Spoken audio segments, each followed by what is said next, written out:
Welcome back to the Jumpify Labs Podcast, the show for founders who want growth without the guesswork. Here we talk about the systems driving predictable growth, and today's guest helps founders confront that system running quietly in the background, that voice in their head. From boardrooms to HR intervention, he's seen how being right can quietly sabotage teams and stall growth. Darren Kanthal, welcome to the show. Thanks, Jay. It's good to be here. The pleasure's all mine, brother. Okay, let's start off. Let's go back to your early career in corporate. And let's talk about how you feel like that shaped the leader you thought you needed to be. Man, there was, I really wish I remember who said this to me, but earlier in my entrepreneur, someone said, in essence, count up all of your failures and that becomes your value proposition as a coach and as an entrepreneur. So going back to what you were saying is, man, I had a lot of stumbles in corporate America. In my household, we grew up, we yelled, we screamed. There was tough love. And without ever really being taught or being wise enough to realize that's not how to operate in corporate America, that is the way I showed up. Like I argued with a lot of people and I was defensive and pointed and offensive and all these different things. And I just thought that was the way people solve problems. That's what we did in our house, right? But those early lessons of not being as well, the early lessons of don't be so argumentative. People giving you constructive feedback is not an attack. Your self-worth is not tied to people's feedback about where you fell short. And trying to be cooperative, like those were the biggest lessons that I didn't learn until I left corporate America, but I think they're very prevalent in what I do today. And speaking about self-worth, we had quite an extensive discussion about this, how our egos protect our self-worth. Now, how does that show up for people on a day-to-day? I don't think a lot of people realize it, to be honest. I certainly didn't realize it. It wasn't until 2020 when I was 45 years old that I finally got a window into my brain. And then looking back to the way I used to behave, I was like, that what was going on? So what I didn't know at the time for me was there was a deep insecurity that I simply was not good enough. Now, where that was born from, I have no idea. I mean, sure, I could probably speculate, but let's just say I have no idea. And so all of my behavior and a lot of my shtick and the way I showed up was trying to prove that I was worthy. But then my behaviors was proving the exact opposite, which was really so interesting, right? So a lot of people I coach are strong performers, smart, competent, even likable. But then they have this Achilles heel or this sabotaging behavior, this insecurity that they're trying to protect. And that becomes the thing they're known for. Disruptive, argumentative, pointed, shooting down ideas, attacking you if you make a mistake, but then slow to give you the pat on the back when you excel or you achieve the goal. And it's that sabotaging behavior that seems to stumble a lot of people and they don't even know it. Yeah, a lot of high performers struggle with self-awareness for sure. And now, you've seen the transitions between internally in yourself. But if, let's say, 30-year-old Darren walked into a coaching session with you today, what kind of behaviors specifically would you call out immediately? I would have been so protective. I would have told you why I was validated in everything I did. 30-year-old Darren did not think he was ever the problem. And so if you were challenging me or trying to point out my own behaviors and what they were doing, I would say, no. It was because of this reason in that scenario. And it's for this other reason in scenario 2. And it's for yet another reason in scenario 3. It was all this external pointing, which is called external locus. I have no idea where that came from, but external locus is the person that is constantly pointing outwards and explaining away their behavior or their actions based upon the external world, as opposed to pointing internally, say, well, if I scream and yell or retreat or whatever, it's because I did it. Where the external locus says, well, I did it, yes, but it's because of this other thing, which is not me. It's you. So we have this, a lot of us have this external locus that actually holds us back from, actually, if we're always putting the responsibility, the blame on other people, it kind of makes us powerless because then we can't do anything about it. If it's not on our plate, then we can't fix other people. We can only fix things that we have control over. What do you feel like makes your approach different from traditional executive coaching? And I know you have background in positive intelligence, so you might want to talk on that or anything else that you feel like worth discussing. We've asked our ideal clients what makes us different, like why they chose us, how do we show up in our coaching meetings, what makes us different from other coaches they've worked with. And the resounding theme is candor. So we say the thing that a lot of people apparently don't, which is kind of funny to me because I was I was raised in New York, and if you know anything about the Northeast, there's an element of being direct. And what people will tell me sometimes is, well, look, I can't believe you were that direct. And in my brain, I'm like, what are you talking about? Like, all I said was Jay is wearing a blue shirt. Why, like, what's wrong with that? But apparently the way that I and we as a firm are direct is different than a lot of people. And so what I think happens, and I say I think, I mean, I know it happens because I live it, but what I think happens is we say the thing that other people dance around. And so there's not a lot lost interpretation. We do our best to make things as binary as possible, right? So you're either willing to do something or you're unwilling to do something. Like, we could talk all day long, but if you're not going to do it, don't. And if you're going to do it, period. Like, there's not that there's nothing more to talk about, but when we boil things down in simplistic terms and make it binary, the choice is a lot easier. What our clients say to us too is that we create these trusted environments. I have clients tell me things that they tell nobody else. So, I mean, just think about that. Like you and I talked about this, right? We all have thoughts, and so many of them are never shared outside of our brain. But as a leader, there's thoughts or judgments about our organization, some of our players, our direct reports, our colleagues, our own insecurity about, am I going to screw this up or not? That we never vocalize. And so it just lives upstairs and spins and spins and spins. And so what our clients say to us and say to me is, I'm willing to tell you stuff that I tell no one else. And there's catharsis. And then I've said the thing, and now we can play with it and we can discuss it. And we can validate if it's a good, bad, or indifferent thought. Is it meaningful? Do we want to do anything with it? Is it just a thought, or is it something we want to take action on? And I think all of these things play into what makes us different. I'm curious. So you build a very trustworthy environment, someplace that your clients can feel safe. This might be a tough question because you may be doing it without even thinking. But do you have a process that you're following to manufacture that trust? Because if it's not you, you're handing it off to a teammate, or maybe another teammate steps in your place. But do you guys have some process, or is it really just kind of like a vibe? It's the facetious yes. It really is both. When I speak about myself, I'm 5'8" on a good day, so I'm not a tall guy. I smile a lot. I like to try to crack a joke. I like small talk and the niceties of life. I curse. I don't have the huge vocabulary. I'm not a dumb guy, but I'm the smartest guy in the room. And so all of those things, I believe, is what starts to then form rapport. And because I'm trying to make things simplistic, I'll tell you what I'm doing. And I'll say to people, like, I know part of my job is to first earn your trust and then keep it. And if I do anything that starts to erode that trust, the only way I will know is if you tell me. So I literally say those words. Now, is that the biggest thing in the world, or does that create or manufacture the trusted environment? I think it's an element of, or a component of. And so it's all this, everything I'm trying to articulate is that what I'm trying to create is a non-threatening environment. I'm your advocate. I want what's best for you. I don't know what's best for you, but I want it, right? If I'm showing up in ways that you don't take kindly to, tell me. And I think what that does is it de-escalates. It puts us in this collegial or partner relationship. Granted, you have a role, I have a role. But I always say to people is we don't report to each other.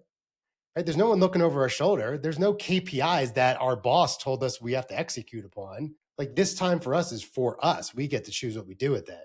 And I just think there's something permissible about that, like giving you the permission to show up as you choose in a coaching relationship, a non-judgmental character. My job is not to judge whether you did or didn't do something, or what you say or what you don't say. It's more of like, what do we want to accomplish together, and let's go do it.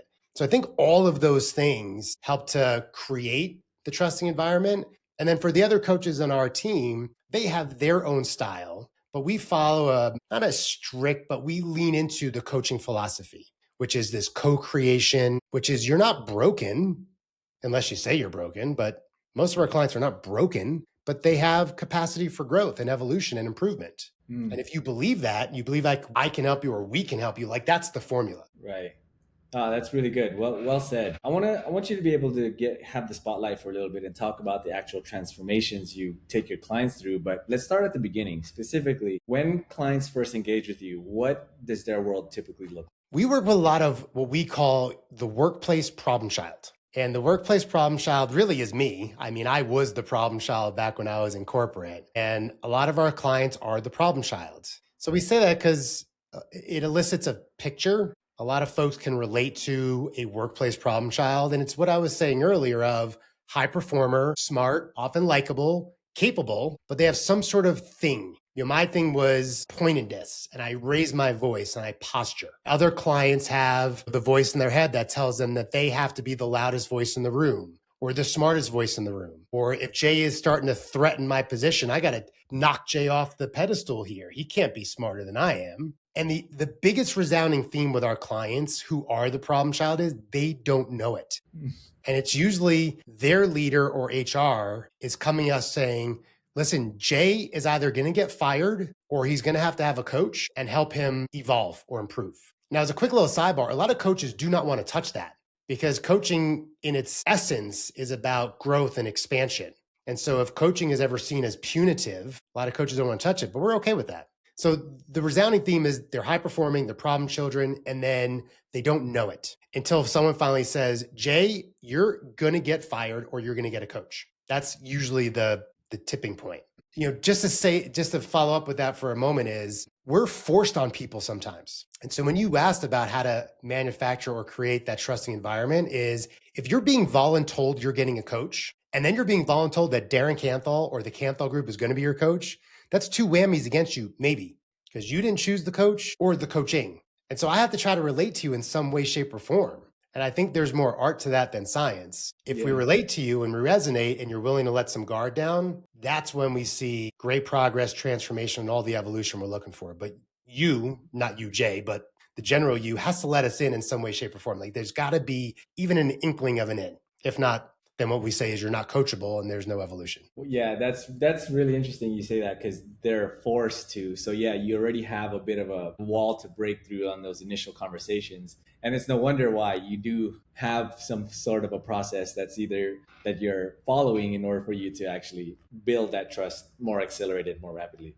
So these clients are working with you. You've built the trust. Now, what's your process overall look like? We don't have to get super deep in the weeds here, but what main, I guess, stages are you taking them through? The first main stage is self-awareness. We have to assess or determine, are you even willing to accept you might have a challenge or you might be the problem? But if you're all external locus and you're explaining away all your action or all your behavior to something else other than you, then what level of self-awareness do you possess? Small, if not any, potentially. So self-awareness is the first thing. Either you see the challenges let me rephrase. You either see the errant in your ways or you don't, or you have to be willing to accept that because other people are sharing this feedback about you, that maybe they might be right. So self-awareness is the first stage. Like you have to see that you might be the problem. If you see that you might be the problem, then what are you willing to do about it? And that's where we start to experiment. And experiments, I'll tell you a quick story, is when I first started coaching, you'd walk away from our session with homework. And so a client said to me, I'm not in school anymore. I don't want homework. I was like, all right, fair point. Action items. How about some action items? Everyone loves action items, right? Until someone said to me, I have a to-do list that's longer than you know what, and I don't need any more action items. All right, fine. All right, well, what are we? Experiments. Everybody loves experiments. And it's stuck now for 6 or 12 months. So that's what we stick with. The experiment is trying something different to see what happens. In some instances, it's to validate or invalidate an idea or hypothesis. Other times, it's just to break the routine or pattern interrupt the pattern. Experiment with something different to see what happens. The experiments are eye-opening every single time.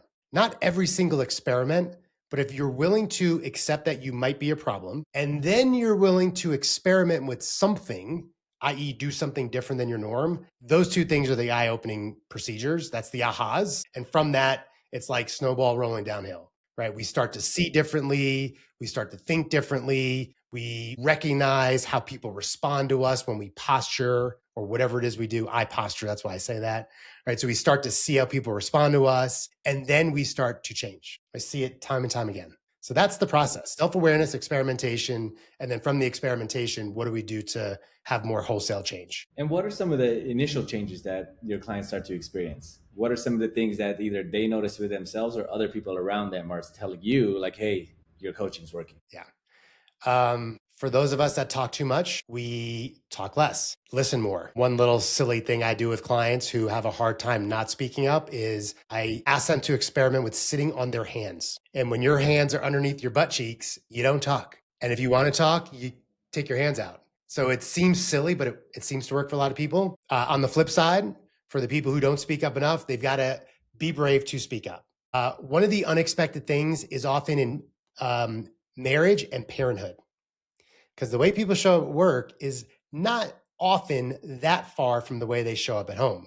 And so when they start to learn some of these workplace lessons, then we talk about, how do you show up with your kids? How do you show up with your spouse? And so there's improvement there. And then one feeds the other, right? I don't know about you, but if I'm having an argument with my girlfriend, Rachel, who's also my business partner, it affects business. If I'm having a shitty day at work, I bring it home, and vice versa. But if both are starting to improve, right, it's the analogy of high tides raises all boats. When my brain is less focused on negativity or external locus of, Jay, you did this thing on purpose to hurt me or to sabotage my career, if I minimize those discussions, my brain is not as over dominated with negativity. When I have less negativity in my brain, I'm more creative. I'm thinking more positively. There's more expanse. There's more possibility. There's less chatter. And this stuff is scientifically proven. If you're not talking to yourself negatively all day long, so to speak, and you're replacing it with curiosity and optimism, love, compassion, fill in the blank, positive emotion, right? The world looks different. And so those are the things that we start to see with a lot of folks. That's really cool. I like that last bit on positivity, because it does change the lens, that way you see everything, right? So I'm curious, you're during your coaching, you start to install these changes. They start to feel the changes as well. I'm not sure how long your engagements usually last, but are there times where without you there, without having accountability to you and your team, people will start to kind of fall back into those other habits or those tendencies, and HR comes back to you and say, hey, it worked for a little bit. How can we get this guy back on track? Yeah. Interesting enough, I don't hear that often, to be honest. But I'll answer your question, because there's more to it than just what I've just said. The typical engagement is 6 months. It's kind of a coaching standard. For us, there's 2 meetings per month, which means 12 meetings. So that's the number we look for. We're coaching our clients at least 12 times over the course of typically 6 to 8 months. So you're meeting, once every 2 weeks on average, but then there's always like rescheduling and things and stuff, right? A lot of clients re-up. So there's this continual nature. I have a client I've been with 3 or 4 years, and I have 50 pages of notes. And so there's sometimes when we go back to 2024 to relive this experience, because he or she slip into some of those old behaviors, right? Something goes on, something triggers them. They haven't eaten well, haven't slept well, haven't exercised. They're having stress at home, whatever it is, right? And it's like, there are certain there's certain habits I think we all possess, or tendencies. So part of the coaching is, you recognize certain behaviors that are sabotaging. Then you experiment with new approaches to try to counteract those habits. Now, whatever science you believe in of how many days or weeks or times you need to execute or perform a new habit before it becomes a habit, So that's sometimes a cycle, meaning, yes, today we coach and you're like, yeah, I did this thing and it's great. And, I'm sitting in my hands and it works 90% of the time. It's great. All right. Nice job, Jay.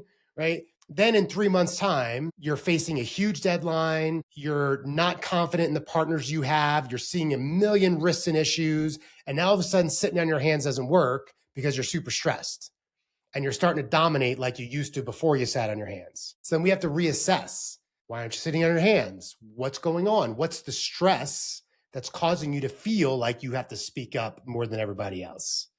We have to reestablish the reason sitting on the hands works. We have to also understand current state of today. Why is today so stressful? And what do you want to do with it? Maybe, quite frankly, you speaking up and being the dominant voice is what is needed right now, or maybe not. But if we revert back to old behavior just by default, that's not always the best case. Until or unless we analyze or assess it. Yeah, and it is just one of those inherently tough things to overcome bad habits, to stop them. Better solution would be to implant better habits above it. So, okay, well, let's start to tie things off here. We are in 2026 now, and we've talked about experimentation. What are you actively experimenting with right now in regards to growing the Kanthal? I'm experimenting with business development. Yeah. For us specifically in 25, we invested what I would consider a pretty penny on external vendors to do business development for us. To their credit, they did the activity, but they didn't get the results. And so something didn't translate, something didn't work. I would even say they failed. And so one of the things I'm experimenting with is the outreach that I'm making, to who, why, what's our message. I mentioned the workplace problem child, which is a newer message we're testing. It seems to land with a lot of people. When I say it to our ideal prospects, there's often a smirk. And then if I ask, what's the smirk? They'll tell me, oh, I know who our problem child is. So we know they exist. So we'll continue playing with that in 26. We're going to market with a new consumer product. So all the throes of pixels and landing pages and conversions and things that you know a lot about, Jay. So that's something we're experimenting with. And, truth be known is, for a large part of our history, which is 7 years now, I've done the bulk of the coaching, and we're starting to pull me out just a little bit. And we've got a team of coaches now that we're starting to implant into some of our enterprise-wide clients. And so I wouldn't say that's new, but newer for us. So we're experimenting with how that works. I still do a lot of the discovery calls, so people think I'm going to be the coach. And so how I present or experiment with message of, thanks for calling, Jay. Let's figure out who your coach is going to be. And sometimes Jay is like, wait a second, I thought you'd been my coach. So experimenting with how to navigate those waters. Okay, very cool. Exciting times for sure. I like that workplace problem child. That's it's definitely a statement that people can automatically pinpoint to who it is. So if somebody's listening and they know, okay, I have one of those in my workspace, and they're listening to this, they're either thinking about it as themselves, or HR is listening on this and they think that, okay, maybe I should have a talk with Darren. Where's the best place for him to go? Well, I have a cool distinction, at least in my brain. I'm the only Darren Kanthal on LinkedIn. So I should be relatively easy to find there, or our website. Either one of those two places is the best place to reach us. Okay, so you want to drop your website real quick? Oh, yes. Thank you. It is thekanthalgroup.com. It's spelled Kantthal. Okay, thanks for sharing, Darren. Thank you for your open candor and your very thoughtful backgrounds into the things of you telling your own shortcomings. Maybe not shortcomings, but the things that you've analyzed and spotted in yourself. Not a lot of people would do that, or have the awareness or just the confidence to be able to do that. So thank you for doing that. And if you're listening to this and you have a workplace problem child, be sure to reach out to Darren, thekanthalgroup.com, and also on his LinkedIn. If you like listening to stories like this from other leaders, of course, tune in to Jumpify Labs for more. My name is Jay. Thanks so much. Talk again soon.